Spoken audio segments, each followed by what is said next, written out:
Estou iniciando a gravação da quarta aula.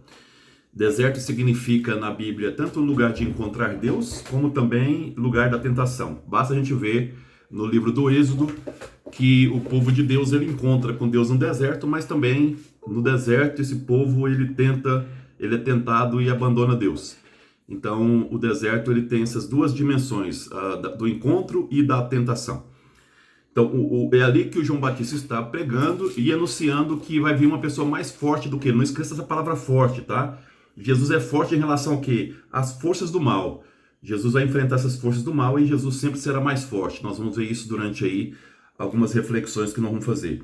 E depois Jesus é levado para o deserto, de novo deserto, e ali Jesus será tentado. O Marcos não fala qual é a tentação, mas nós sabemos que a tentação aqui é justamente uma tentação de não viver o reino de Deus, porque Jesus veio para pregar o evangelho, a boa notícia da parte de Deus. E aqui então nós vamos começar hoje, então, o capítulo 1, versículo 14 ao 45. Pessoal, hoje eu vou fazer com vocês aqui dois trabalhos importantes. O primeiro trabalho é mostrar um pouco a estrutura do evangelho e o bloco que nós vamos estudar. Hoje, embora a gente vá começar a estudar do 14 ao 45, esse bloco é maior, tá? Esse bloco do Evangelho do Marcos, ele vai até o capítulo 3, versículo 6. Então, o que nós estamos começando a estudar hoje é um bloco. Começando no capítulo 1, versículo 14, indo até ao capítulo 3, versículo 6. Capítulo 3, versículo 6. Então, isso é um bloco único. É a estrutura que o Marcos usa, tá? O Marcos usa a estrutura. E aqui é a presença de Jesus em Cafarnaum, tá? A presença de Jesus em Cafarnaum. Hoje nós vamos iniciar sobre o ministério de Jesus.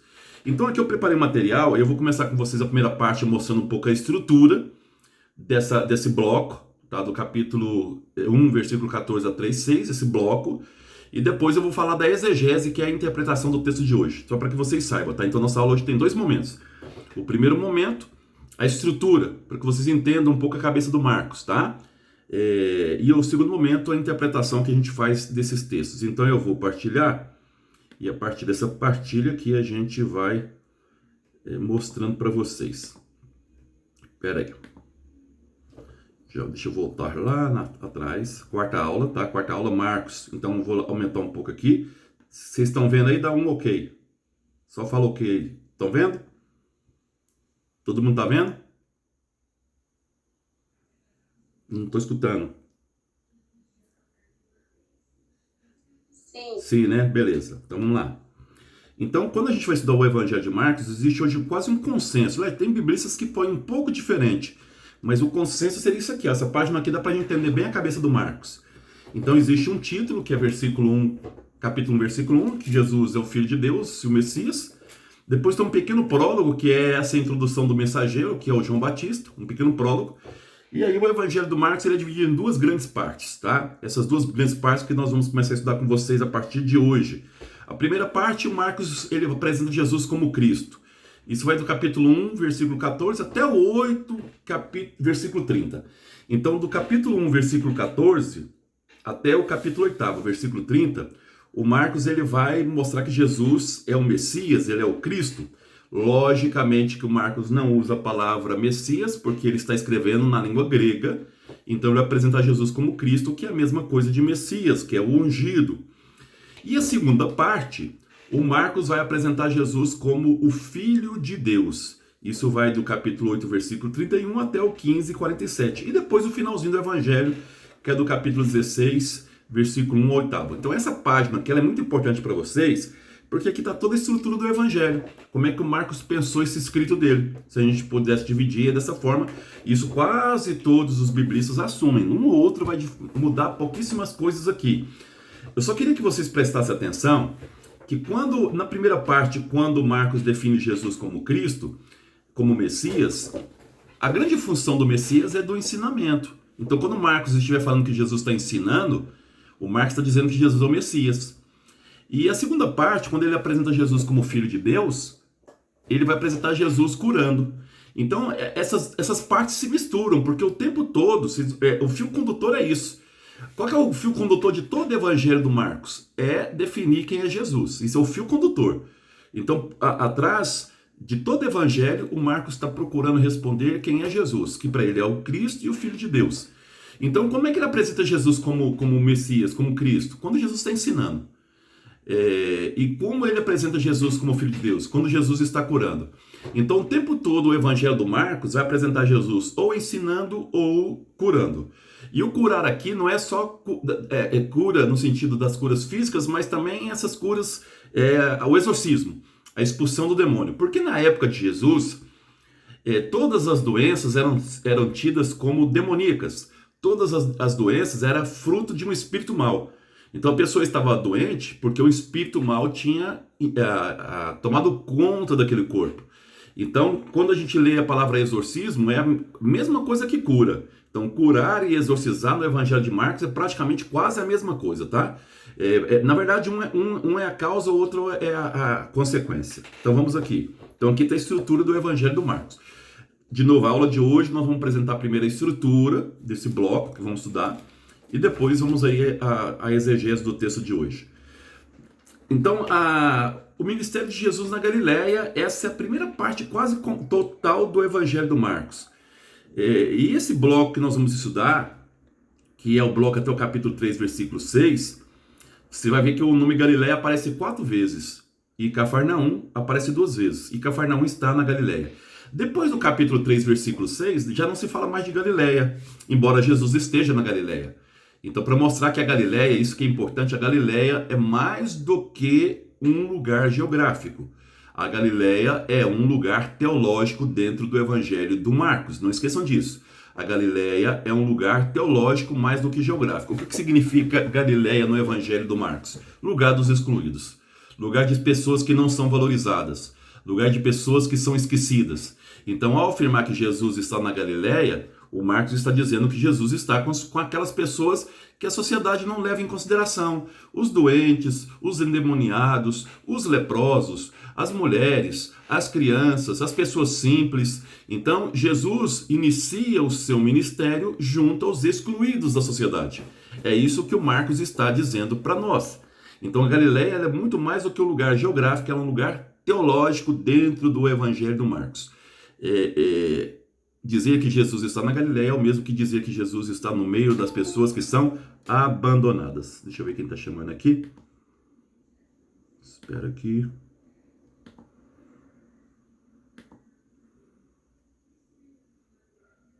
Vamos parar aqui e voltar de novo aqui.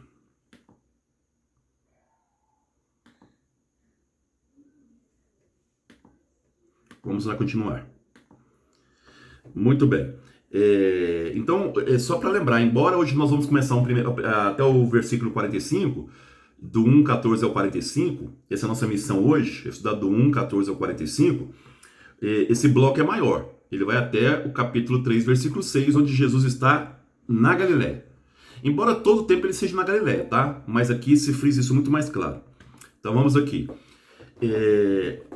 Depois eu quero que vocês observem o que nós vamos estudar hoje, né, que é o versículo 14 até o 45, mas vocês vão observar muito claro que do 14 ao 39 vai dizer que Jesus está em Cafarnaum.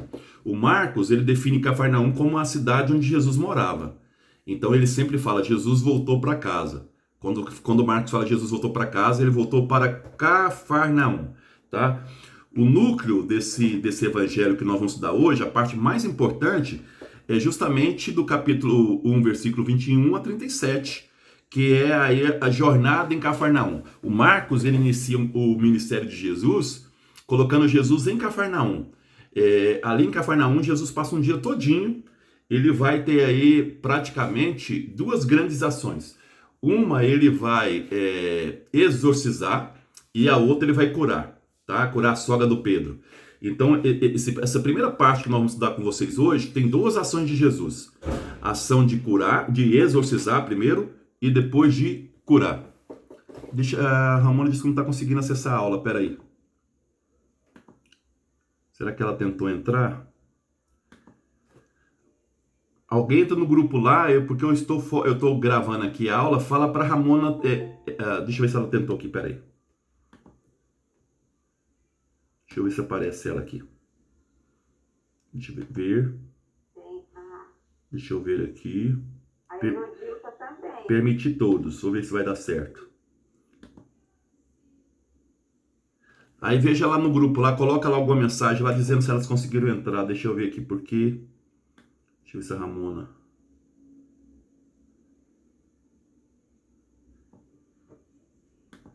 Alguém responde para ela lá que eu já permiti todos, ver se eles conseguem entrar lá.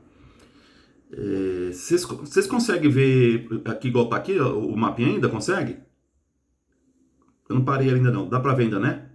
Dá. Dá. Mas não conseguiram entrar, não. Desculpa. Não? Ué, por quê? Naquela... Pera aí só um pouquinho. Só um instante. Pera aí. Vou parar de partilhar aqui.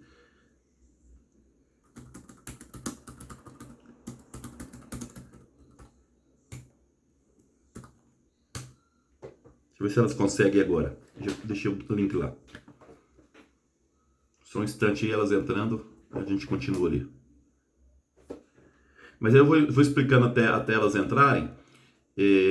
Então, uma coisa importante dentro dessa questão é que o Marcos coloca... Agora vai dar certo, peraí.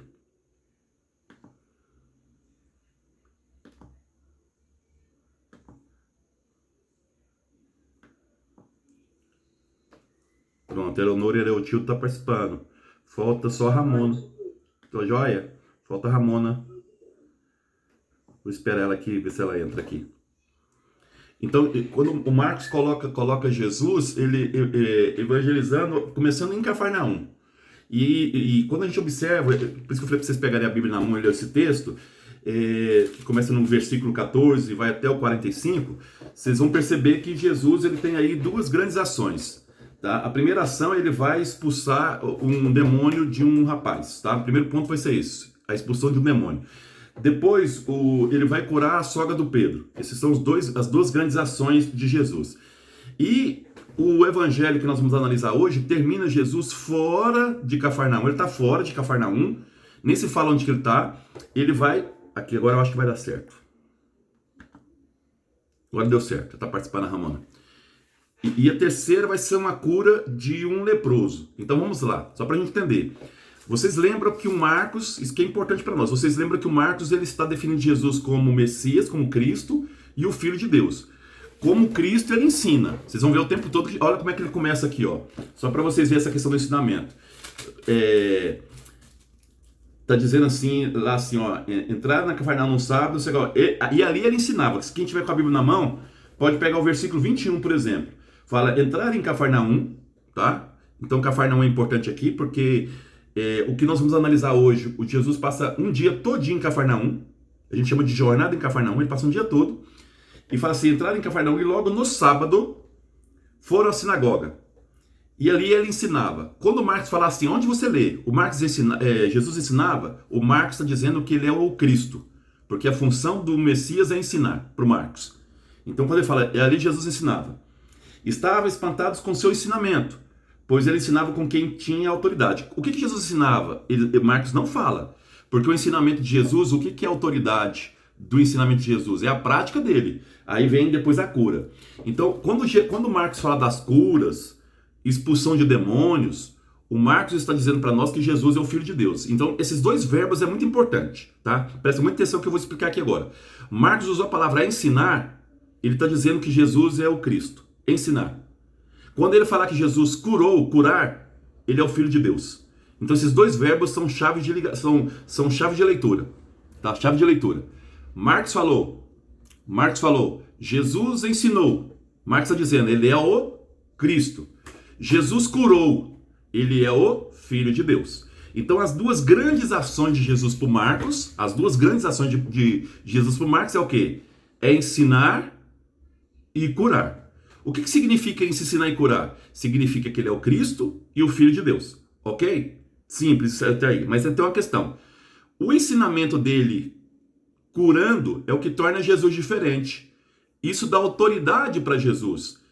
Porque as pessoas ensinam e não vivem aquilo que ensinam. Jesus ensina e vive o que ele ensina, que é através da cura. Eu só queria abrir um leque um pouco mais com vocês aqui. curar aqui significa também exorcizar. Todas as vezes que Jesus expulsar demônio, ele está curando.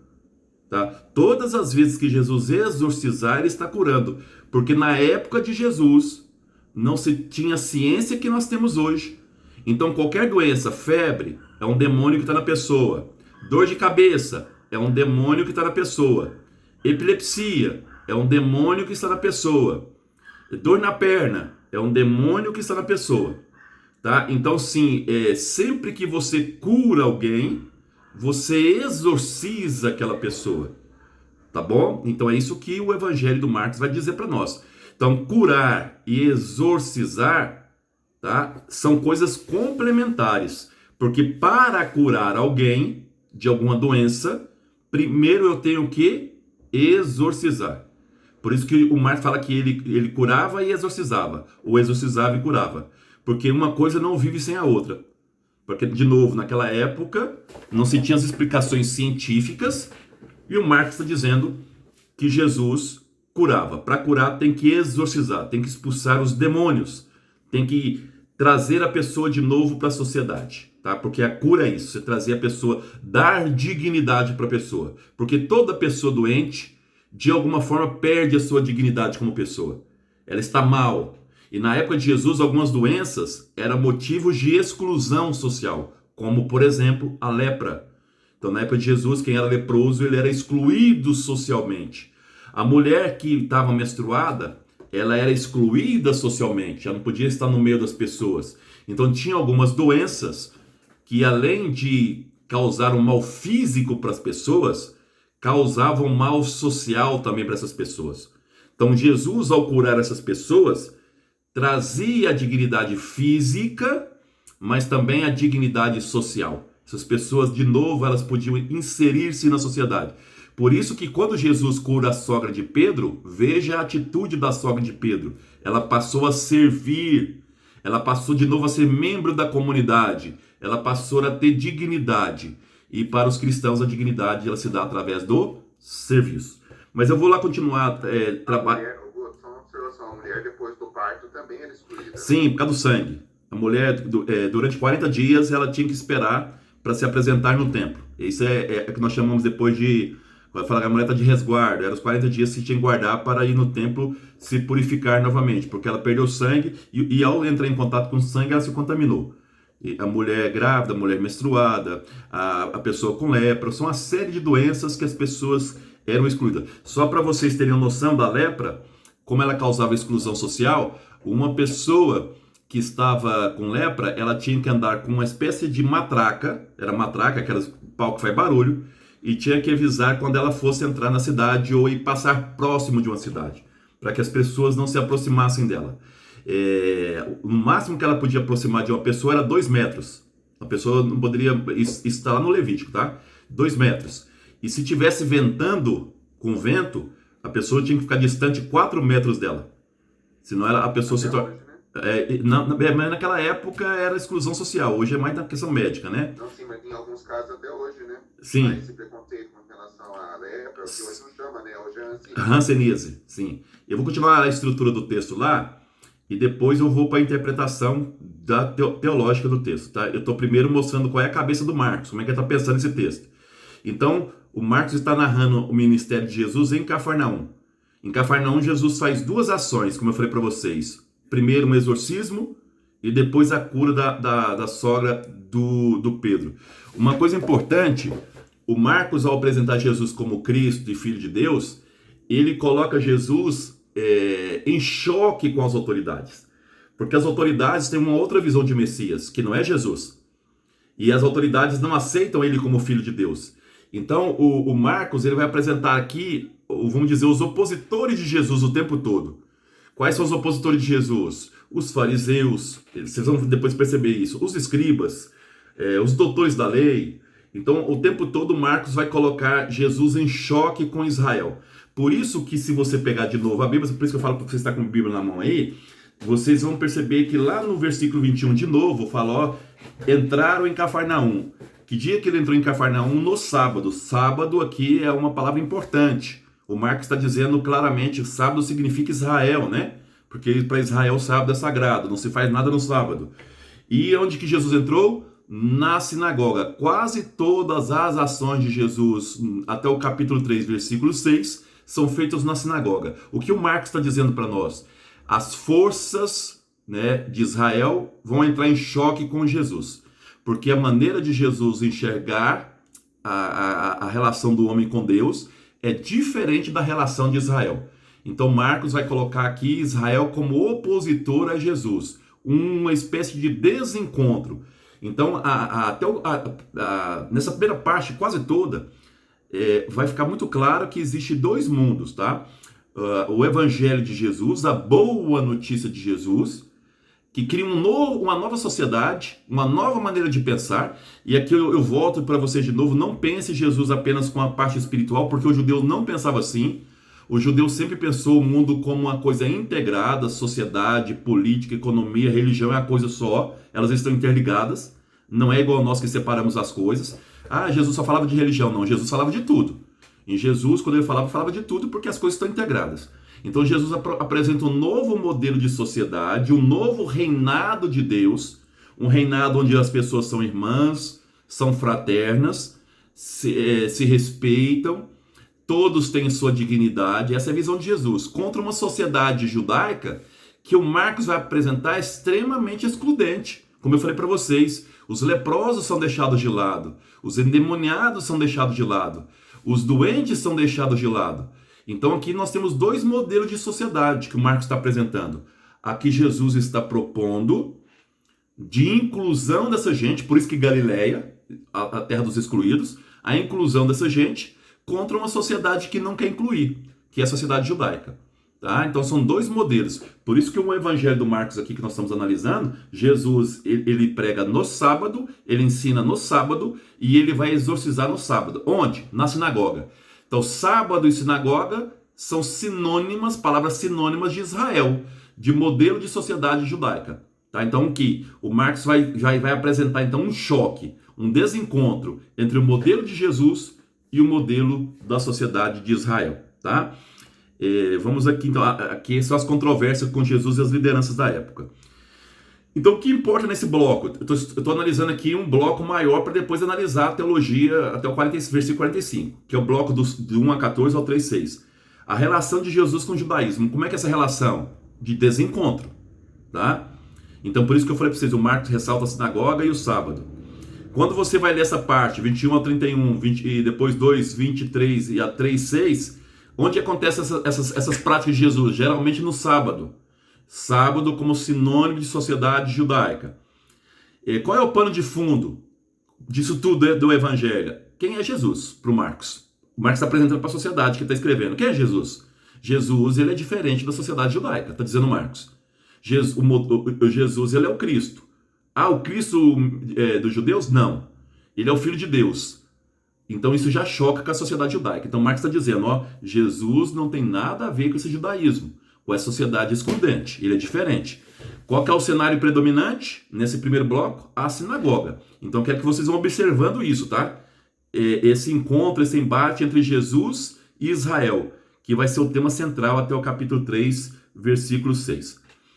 A menção à sinagoga de Cafarnaum ela vai acontecer algumas vezes, como no capítulo 1, versículo 21 a 28, e depois no 3, de 1 a 6. A sinagoga é um ponto central. Lembra que eu falei que eu estava ensinando para vocês as palavras-chave? Então, sábado é uma palavra-chave, sinagoga é uma palavra-chave, que significa o quê? Sociedade judaica. Sociedade judaica. Galileia, lugar dos excluídos. Mar, limitações, dificuldades, tá? Para vocês irem pegando essas palavras-chave. Quais são os personagens que vão se colocar contra Jesus? Já lembrei para vocês, os escribas, os fariseus, vai aparecer os interlocutores não identificados no capítulo 2, versículo 18, de novo os fariseus, os herodianos, são os inimigos aí de Jesus, são aqueles que não concordam com Jesus, tá? Como é que vai desenrolando essa narrativa do Marcos? Primeiro, a sociedade tem um espanto diante da autoridade de Jesus, eles ficam espantados com a cura, com os exorcismos, a sociedade fica espantada. Depois Jesus fica famoso, essa é a segunda coisa que o Marcos fala, Jesus fica famoso. Depois essa fama atrai pessoas, é o terceiro ponto. Então, espanto, aí fama, a multidão passa a seguir Jesus, e depois então vem a hostilidade das pessoas. Diante de tanta fama, as autoridades começam então a se preocupar com esse Jesus e vai então procurar matá-lo, tá? Então isso vai ficando muito claro a partir do versículo 3 em diante. Então espanto, fama, multidão e hostilidade. Então agora, ainda dentro da estrutura, estou analisando a estrutura, não entrei na teologia do texto ainda, tá? Só para vocês entenderem. Ainda nessa questão aí da estrutura, do capítulo 1, versículo 14 ao 45, que é o de hoje, vocês vão perceber que o Marcos está narrando o crescimento dessa fama de Jesus. Jesus que começa a sua ação em Cafarnaum, depois vai para outras regiões da Galileia, vocês vão ver isso daqui a pouco, e a fama dele cresce. Então esse primeiro bloco vai dizer isso aí. Então, e como é que esse primeiro bloco apresenta Jesus? Como um pregador, como aquele que anuncia. E aqui tem um ponto importante, o Marcos fala que proclamar não é só Jesus que proclama. Se você voltar atrás na aula passada, vocês vão ver que João também proclamava no deserto. O rapaz que Jesus vai curar daqui a pouco, o leproso, ele vai proclamar. Então proclamar não é função só de Jesus. Agora tem uma coisa que é função exclusiva de Jesus, é ensinar. O segundo Marcos, só Jesus ensina. Por que só Jesus ensina? Porque só ele é o Cristo. Lembra que eu falei que uma das funções do Cristo é ensinar? Então, proclamar as coisas de Deus qualquer um pode, mas ensinar só Jesus. Só Jesus tem essa autoridade, porque para o Marcos ele é o Cristo, como eu falei para vocês, que é uma resposta que ele dá. Então aqui, até o versículo 45, nós vamos ver essas duas ações. Primeiro, Jesus ele vai exorcizar, depois ele vai curar a sogra de Pedro. E aqui nós temos dois espaços. Aqui é engraçado, porque dois espaços que são igrejas. A sinagoga é a igreja do judaísmo. A sinagoga é uma igreja do judaísmo. E onde que ele cura a sogra? Na casa de Pedro. A casa de Pedro, nós sabemos disso hoje, quando o Marcos escreve, era uma igreja. Então o Marcos apresenta aqui duas igrejas. Uma judia, uma cura numa igreja judia, que é a sinagoga, e uma cura numa igreja cristã, que é a casa de Pedro. Porque a igreja nasceu dentro das casas, não esquece disso. Como domos cristã, como casa cristã. Então aqui o Marcos apresenta duas ações de Jesus, uma dentro da perspectiva judaica, sinagoga, e uma na perspectiva cristã, na casa de Pedro, que já era uma igreja quando Marcos passa a escrever esse evangelho. Então nós temos aqui, depois do ensino de Jesus, ele começa lá no versículo 21, fala isso, que ele ensina, ele vai exorcizar na sinagoga, e a fama dele vai crescer. É isso que o Marcos quer narrar nessa primeira parte. A fama dele vai crescer. E vai terminar no 40 a 45, que é justamente essa questão aí, que as pessoas procuram Jesus, e ele inclusive está fora da cidade nesse momento. São multidões que vai até ele, tá? Ainda não esquecer nessa sessão o duplo chamado. Existem dois chamados aí. Nessa primeira sessão que vai até o capítulo 3, versículo 6. O primeiro chamado é dos 4 irmãos, Pedro e André, que são irmãos, Tiago e João, que são irmãos. Quando Jesus chama eles respondem por fé. Mas depois Jesus vai chamar o Levi, que é o Mateus. E aí não é por fé, é Jesus tendo misericórdia dos pecadores, porque o Levi é um cobrador de impostos. Então, dois modelos de vocação diferentes. Uma que é pela fé, outra que é aqueles que se arrependem e que se convertem a Deus, tá? Aqui é importante isso. Um outro fato que eu quero chamar a atenção de vocês está aqui nessa palavra messianato. Jesus não quer que as pessoas divulguem que ele é o Messias e pede um silêncio. Nós chamamos isso do Evangelho de Marcos de segredo messiânico. O Marcos não quer revelar para as pessoas, ou Jesus não quer revelar para as pessoas que ele é o Messias. Por quê? Porque as pessoas entendiam de forma equivocada esse termo Messias. Isso poderia custar a vida de Jesus naquele momento. Então Jesus pede silêncio, para que ele não seja confundido com chefe guerreiro, com chefe nacionalista, porque ele não era isso. Então as pessoas ainda não compreendem muito bem o que é ele. Poderia passar informações equivocadas, que poderia colocar a vida dele em risco, e de outras pessoas também.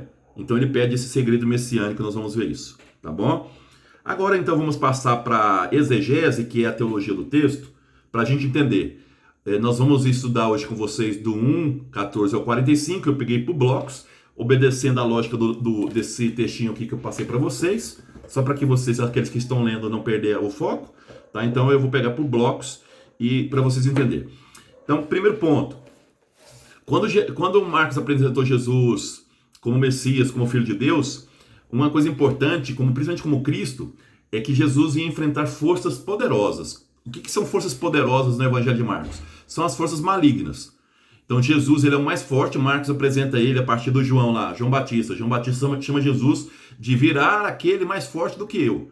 Então esse mais forte, Jesus, vai enfrentar forças poderosas. Ele já enfrentou no deserto. Essas forças poderosas no Evangelho do Marcos são as forças malignas. E aqui o Marcos, então, ele vai apresentar Jesus iniciando a sua missão. Pode pegar, quem tiver com o texto aí, lá a partir do capítulo 1, né? O versículo 14 diz: depois que João foi preso, veio Jesus para a Galileia. Então Marcos, ele coloca Jesus iniciando o ministério dele na Galileia. Já expliquei para vocês. Galileia não é um lugar geográfico apenas. Para o Marcos, principalmente, a Galileia é um lugar teológico, de pessoas que não são valorizadas, de pessoas que são esquecidas. A Bíblia chama a Galileia dos pagãos. A Galileia de pessoas que não seguem a Torá, a lei judaica. Então a Galileia é, vamos dizer, o fim do mundo, de pessoas que são desprezadas pela sociedade. Então é ali que Jesus começa o ministério dele. Pessoal, teologicamente isso é muito bonito. Quer dizer, aquilo que a sociedade desvaloriza, Deus valoriza. E aquilo que a sociedade muitas vezes valoriza, Deus não está nem para isso. Que são os poderes, as riquezas. Então, ou seja, a lógica de Deus é diferente da nossa. E o Marcos apresenta isso de forma muito interessante, tá bom? Então, aqui nós temos um tempo e um lugar. Qual foi o tempo? Tá? Na morte de João Batista. João Batista está morto, diz o Evangelho. Lembra que depois de mim vai aparecer alguém mais forte? Tá, eu fui. Aqui começa o Evangelho. O João está morto. Então aí Jesus começa o ministério dele. E onde? Galileia, tempo e lugar. Aqui é um ponto importante que eu queria frisar bastante. A missão de Jesus começa com um conflito familiar, de muita dor. Morreu um parente de Jesus. Então depois da morte do João, Jesus então começa o ministério dele. Então, ou seja, isso é muito interessante porque muitas vezes qualquer dificuldade a gente abandona. Não vou não porque aconteceu isso, não posso fazer isso não porque aconteceu isso. Jesus começa a missão dele dentro de um conflito familiar, a morte de um parente querido, tá? Que é do João Batista. Então, ele não usou essa muleta, não vou pregar porque agora estou de luto, meu parente morreu, e morreu de forma violenta. Não esqueçamos que João Batista morreu degolado. Então Jesus, diante de um conflito familiar, diante de uma dor familiar, Jesus começa a sua missão. Isso é muito bonito em Jesus, tá? Quer dizer, diante de uma dificuldade humana de Jesus, vamos dizer assim, a perda de um ente querido, Jesus não se furta de começar a missão, mesmo com essa questão. Então começa com esse conflito com a morte do mensageiro, que é o João. Obediência, né, Guto? Porque era esperado, né, que ele guardasse esse luto, né, por um parente. A Sim. própria Torá judaica fala, né? Exato, e mesmo assim ele começa, porque ele sabe que ele não pode, daqui a pouco eu vou ver isso com vocês no chamado. Uma das grandes marcas do chamado de Jesus é romper com as seguranças nossas. A gente se prende a muita segurança, Jesus abre mão dessas seguranças. E aqui é um exemplo disso, tá? Jesus, então, quem pega o evangelho do Marcos lá atrás, fala que ele saiu da Galileia, foi para o Jordão. E agora ele volta para a Galileia. Da Galileia dos excluídos, agora ele volta para a Galileia dos excluídos. O que Jesus anuncia? Que o reino de Deus está próximo. E aqui um ponto importante, Jesus não fala dele em primeira pessoa, ele não anuncia ele, embora ele seja a expressão máxima do reino de Deus. Ele fala de uma nova sociedade. Quando ele fala assim, um novo está chegando, lembra que evangelho é a boa notícia. Algo novo está chegando. Né? Deus não esqueceu de você. E lembre que ele está onde? Na Galileia dos excluídos. Ele está anunciando, Deus não esqueceu de vocês. Eu estou aqui para dizer isso para vocês. Deus não esqueceu de vocês. Deus está com vocês. O reino de Deus está próximo. É isso que ele vai anunciar. Então ele não chama atenção para a pessoa dele, para a vaidade pessoal. Mas ele traz a boa notícia da parte de Deus. Evangelho, boa notícia. Que uma nova sociedade vai ser construída a partir dele. Deveria ter sido a partir dele com o nosso segmento, né? Essa é a ideia de Jesus, que nós dessemos continuidade a esse sonho dele. Uma sociedade que trata bem as pessoas, que trata o outro como irmão, que cuida das feridas das pessoas, que cuida do irmão, da irmã que está deixado de lado, que não exclua as pessoas, que não coloque rótulo nas pessoas. É isso que Jesus está anunciando. Então, a religião da época dizia, vocês são excluídos porque vocês não são amados por Deus, porque o seu pai pecou, você está cego, porque o seu irmão cometeu um pecado, você está leproso. Era assim que a religião anunciava. Quer dizer, as pessoas, cada coisa que as pessoas sofriam é porque elas tinham abandonado Deus. E Jesus vai dizer, nada disso. Esqueçam isso.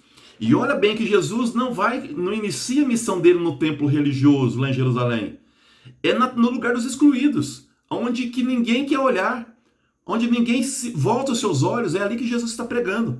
Então ele virou as costas literalmente para o templo, para o poder político, para o poder religioso da época, econômico, que era Jerusalém, onde qualquer um começaria, qualquer profeta que tivesse um pouco de juízo naquela época, e por isso que é bom saber que Jesus não tem esses juízos sociais, porque a gente precisa ter uma certa rebeldia para que o reino aconteça. Jesus, ele vira as costas para isso tudo, para o poder econômico, para o poder político, para o poder religioso da época, que era Jerusalém.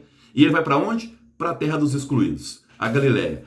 E ali ele faz sua morada, tá? O judeu chama essa morada, eu gosto, Shekinah. Deus armou sua tenda entre nós. Shekinah. Tem uma música muito bonita para Zezinho, que ele canta essa música Shekinah. Quer dizer, Deus arma sua tenda no meio daquelas pessoas que são esquecidas. Só que ele exige que as pessoas também se convertam. Quer dizer, essa nova sociedade só vai acontecer se vocês mudarem a cabeça. O que é mudar a cabeça? Primeira coisa, vocês têm que largar de ser... ficar sendo assim, parados. Se vocês acharem que a injustiça é assim, vai sempre ser assim, o mundo não muda.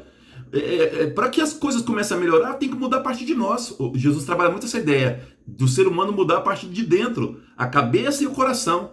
Se não é essa conversão, por isso que ele fala, converte dos seus pecados. E o grande pecado é vocês o quê? Aceitarem essa sociedade como ela está. E não mudar ela, não lutar para mudar essa sociedade. Então vocês estão aceitando a exclusão de vocês. É isso que ele está dizendo para essas pessoas. A religião diz que vocês não são nada, vocês acreditam. Vocês não mudam a cabeça. Vocês ficam conformados com essa situação. Convertam-se. Mude de ideia. Mude de estrada. Pense diferente. Deus não quer vocês dessa forma. Deus não quer que vocês se sintam excluídos, porque Ele ama vocês. Então esse é o anúncio que Jesus faz para as pessoas. Então Jesus quer que a pessoa saia desse pessimismo delas. Tá? E por isso que estar na Galileia é interessante. Saia desse pessimismo, mude a cabeça, mude o coração, sabe? Construa o novo, porque não adianta Jesus querer construir o novo se as pessoas não querem o novo, se as pessoas se fecharem para o novo. Aí ninguém muda. Por isso que a gente sempre brinca, Deus faz a parte dele, mas que o ser humano faz a dele também. Tá? Então o João pede a conversão dos pecados, Jesus pede, além dessa conversão dos pecados, a mudança de mentalidade. Então a grande questão que Jesus quer que as pessoas mudem, primeiro, é essa mentalidade. Né, de achar que as coisas são sempre assim. É que pau que nasce torto morre torto. Para Jesus, não. Tudo depende da mudança de perspectiva, de vida que você tem, de entender que Deus ama você, que você é um ser querido por Deus, que você precisa ajudar a construir essa nova sociedade. Todos nós somos corresponsáveis pela injustiça que existe no mundo, dizendo Jesus. Se o mundo é injusto e a gente aceita a injustiça, nós estamos colaborando. Esse dia eu escutei de uma pedagoga, eu fiquei muito triste, porque é uma pessoa que eu gosto bastante, ela dizendo que todas as leis devem ser aceitas, mesmo aquelas que causam injustiça. Eu falei, que tristeza, não é o pensamento de Jesus. Eu não posso aceitar uma lei que é injusta, que oprime as pessoas, porque eu estou colaborando com essa injustiça. Então as coisas têm que ser diferentes, tem que mudar isso aí, tá? Esse é o primeiro ponto, essa análise aqui, que Jesus quer que nós mudemos de pensamento, que nós não nos acomodemos. E uma coisa importante, o João Batista anunciava Deus como um juiz, que vai queimar a palha, dizia o João Batista. Jesus, ele coloca Jesus mais do que o juiz. Ele coloca Deus como um salvador. Eu coloquei salvados, aqui é salvador, tá? Vou até consertar aqui. Ele coloca Deus como um salvador. Essa é a coisa bacana. Qual é o nome de Jesus? O que significa Yeshua? Deus salva. O nome de Jesus é muito significativo. Deus salva. A ideia de Deus não é condenar. Eu lembro assim, muitas vezes, quando eu era criança, e depois eu escutei muitas vezes, a mãe, quando não conseguia educar os filhos, falava, Deus castiga. Deus não castiga, Deus salva. Nunca castiga, porque Deus é amor. Deus não pode castigar ninguém. A punição das pessoas é a própria vida delas, nunca Deus, porque Deus não pune. Deus é amor. Deus sempre vai salvar as pessoas. Esse nome de Jesus, Eixo, é muito interessante, tá? Quer dizer, Deus salva. E aí ele passa, para quem está acompanhando aí, os versículos 16 até o 17, até o 18, não, na verdade até o 20, ele fala que Jesus chama 4 pessoas para segui-lo. Os primeiros convidados de Jesus, tá? Onde Jesus está? Eu até coloquei isso lá no grupo de vocês. No Mar da Galileia. Não está no templo, não está no palácio do Herodes, ele está no Mar da Galileia. Mar que biblicamente significa as nossas limitações, as nossas dificuldades, os nossos problemas. Jesus nos chama no nosso cotidiano, está dizendo o texto que eu passei para vocês. No cotidiano, no nosso dia a dia, dentro das nossas limitações. Ele não chama os intelectuais, os preparados, as pessoas do seu dia a dia. Vem, segue-me. Então ele fala aqui de dois pares de irmãos, tá? E lembrando que 2 significa comunidade cristã, né? Onde 2 ou mais estiverem reunidos no meu nome, aqui também tem uma leitura teológica, tá? Então ele chama primeiro Pedro e André, e depois ele vai chamar Tiago e João. Fazendo o quê? Estavam arrumando. O Tiago e João arrumando as redes. Os outros 2 lá eram pescadores. E aqui também tem uma questão, ser pescador aqui, biblicamente falando, é uma profecia que Deus vai mandar pescadores para melhorar o mundo. Isso está no livro dos reis também, tá? Pescadores. Então, pescar pessoas, mudar a mentalidade de pessoas, transformar a sociedade. Então, ser pescador aqui no Evangelho significa aqueles que lutam por uma sociedade diferente. Agora, isso que eu acho bacana na reflexão do Marcos. Para que as pessoas aceitem esse chamado de Jesus, 2 coisas são importantes. E o Evangelho coloca isso. Primeiro, não se prender às seguranças. Qual que é a nossa maior segurança? Família. O Marcos, o João, o Tiago, o André e o Pedro, eles deixam tudo. Deixam a questão econômica para trás, que era o barco deles, eram pequenos empresários, né? Tinha uma frotinha de barcos de pescaria. Deixa pai, mãe. O Pedro nós sabemos que era casado, tanto é que Jesus curou a sogra dele. Deixa tudo e vai seguir Jesus. Então, o que o Marcos está dizendo? Aqueles que se apegam às seguranças não podem seguir Jesus. O caminho de Jesus é muito honesto no evangelho dele. Quem quer me seguir, pegue sua cruz e siga-me. Saiba que não vai ser uma vida fácil, porque lutar pela justiça, lutar pela igualdade, lutar pela fraternidade, nós vamos encontrar forças malignas que vão querer nos derrubar, vão querer nos matar. Então, o primeiro ponto do chamado aqui é isso: não se prender às seguranças. Se você, inclusive familiar, Jesus quer criar uma nova família que não seja baseada no sangue, mas uma família que seja baseada nos princípios sagrados. Todos nós somos filhas e filhas de Deus. Não tem essa segurança. Jesus não garantiu nenhuma hipoteca para ninguém. Vai ser fácil, pode vir, vai ser bacana, nada, tá? Vem e segue-me. É um convite, por isso que eu falei da fé. E aí é acreditar. Agora, o segundo ponto que eu acho bacana nessa reflexão do Marcos é que você, para aceitar o convite de Jesus, você tem que sair da sua conformidade com o mundo. Minha vida tá boa, tô pescando, tô ganhando meu dinheiro. Mas e os outros que não estão? E os outros que estão doentes? E os outros que são pobres? E os outros que são excluídos? Então, para seguir Jesus, nós temos que ter uma certa inconformidade dentro do coração. Saber que a minha vida pode estar boa, mas do que os meus irmãos não está. Então, não adianta eu comer todo dia, dormir todo dia bem, ter minha televisão, ter meu conforto e os meus irmãos não terem. Então, para escutar esse chamado de Jesus por uma transformação de uma sociedade que ele sonhava, que é esse reino de Deus, é necessário ter uma certa inconformidade. Não aceitar que a sociedade está bem. Ela pode estar bem para mim, eu posso estar bem, mas tem outras que não estão. E a gente tem que lutar por isso. São novos laços, não mais os sanguíneos, mas laços divinos, laços que vêm a partir de Jesus. Para seguir Jesus, nós temos que ter, então, 2 coisas, né, que eu falei para vocês: não estar preso às seguranças e ter uma certa base de inconformidade com a sociedade que nós vivemos. Eu quero fazer aqui uma citação. Eu tinha um amigo que ele depois se tornou padre e depois faleceu, esse meu amigo. E a mãe dele era muito, muito pobre, muito pobre. E aí ele voltou, quando ele era seminarista, ele voltou para ver a mãe e encontrou a mãe. O irmão tinha morrido, a mãe falou para ele assim: meu filho, deixa o seminário, porque nós estamos numa dificuldade financeira muito grande e você trabalhando vai ajudar a nossa casa. E aí ele voltou assim com essa frase na cabeça. E eu perguntei: e você vai deixar o seminário para, né, ajudar sua mãe, essas coisas? que seria justo, né? A mãe pediu. Ele falou assim, Guto, não é só minha mãe que passa dificuldade, tem outras mães também que passam dificuldade, eu preciso ajudá-las, né? Então essa é a inconformidade. Você vê o cara, diante de uma situação dessa, deixou muito claro que é seguir Jesus, tá bom? Então nós temos que ter essa certa inconformidade. Temos que ser solidários com a dor do outro. Então o João, o Tiago, o André e o Pedro poderiam estar muito bem na embarcação dele, mas eles sentiam a dor dos irmãos da Galileia. Eles vieram desse terreno dos excluídos. Eles sabiam que era exclusão. Eles sabiam o que era doença. Eles sabiam o que é não ser aceito pela sociedade de Jerusalém. Tá? Uma coisa bacana também, que o Marcos, quando escreve esse chamado dos 4 primeiros apóstolos, ele está lembrando o texto de Reis. 1 Reis, capítulo 19, versículo 19, vou acertar aqui porque está errado aqui, capítulo 19, versículo 19 a 20.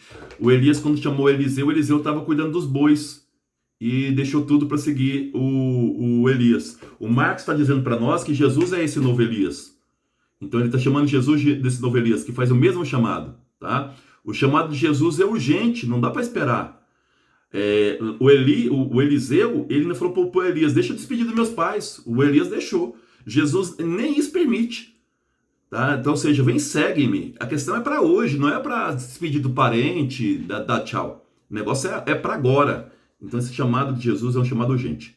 Então, esse aí foi o versículo 16 a 20. Os versículos de 21 a 39, que é o núcleo dessa reflexão nossa, o Marcos, então, ele chama Jesus de Cristo, né, de o Messias, o Filho de Deus. Quando Jesus ensina, ele é o Messias, o Cristo. Quando ele cura, ele é o Filho de Deus. Aí vem a cura do endemoniado. O que eram os demônios para o judaísmo? Demônios para o judaísmo são todos aqueles, né? Ele chama até, inclusive, de espírito impuro. Raramente você vai ver o judaísmo chamar de demônio, porque esses termos são gregos. O judaísmo chamava esses demônios de espírito impuro. Por que chama de espírito impuro? Presta muita atenção aqui na questão da cultura judaica. Porque a religião judaica é baseada na pureza. Se você é puro, você participa dela. Se você não é puro, você não participa dela. Então, esses espíritos que tornavam as pessoas doentes, leprosas e outras doenças mais, excluía a pessoa da participação na religião. E o que um dado interessante é que esse endemoniado, daqui a pouco vamos ver isso, ele vai até reconhecer Jesus. Mas daqui a pouco eu falo sobre isso. Então, qual é a função de Jesus? Qual é a missão de Jesus? É livrar a pessoa desse espírito impuro, desse mal. O mal no mundo. E o mal principal do mundo, transvestido de demônio, hoje é uma palavra grega, mas na época é esse espírito imundo, muitas vezes a sociedade. Porque era a sociedade judaica que excluía. Ela que se encarnava nessa ideia desse espírito impuro. Mas vamos lá. No texto, se vocês forem ler o texto lá, nós não vamos ler por causa do nosso tempo, mas no texto deixa claro uma coisa muito interessante. O espírito que falava pela pessoa, não era a pessoa. Ele não deixava a pessoa agir livremente.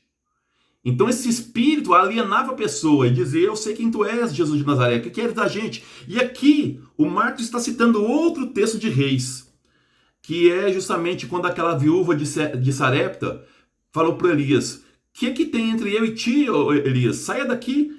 Então, ou seja, de novo, Marcos está lembrando que Jesus é o Elias, ele está comparando Jesus com Elias. Então, esse espírito impuro não deixava o jovem falar, não deixava o jovem agir. Em outras palavras, ele alienava o jovem. Então, aqui, o primeiro milagre de Jesus é justamente trazer essa pessoa à razão.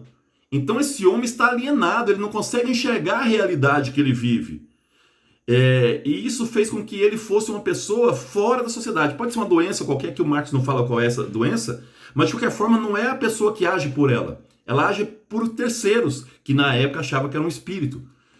E o povo, qual que é a reação do povo? Fica admirado. Quando Jesus expulsa esse espírito, né, impuro, que alienava a pessoa, que não deixava ela ser senhora da razão, que não deixava ela ser consciente dos próprios atos. Né? Então, sim, aqui a expulsão desse endemoniado, quer dizer, expulsar de todas as nossas alienações. Como nós somos alienados por muitas coisas da vida. Então, Jesus vem expulsar também dessas alienações do dia a dia. Então, qual que é a autoridade de Jesus? É ensinar e praticar, ajudar as pessoas. Só que esse espírito, antes de Jesus expulsá-lo, E esse espírito, ele dizia saber quem era Jesus. Ele é um grande teólogo, a gente até brinca. E o que significa isso biblicamente? Na época de Jesus, saber a identidade da pessoa, saber o nome da pessoa, é a mesma coisa que querer ter sobre ela um poder. Então, a hora que ele fala, eu sei quem tu és, o mal está dizendo para Jesus, eu quero te dominar. Então, o mal está dizendo para Jesus, eu vou te dominar. Jesus não deixa. E Jesus, então, expulsa esse mal. Aqui o que o Marcos está dizendo é que, de um lado, existem forças malignas, de outro lado, existe Jesus. As forças malignas querem oprimir Jesus, quer influenciar Jesus, quer tentar Jesus. Jesus não aceita e expulsa essas forças, porque Jesus, segundo Marcos, nós vimos lá no Evangelho, na fala do João Batista, Jesus é um homem forte. Tá?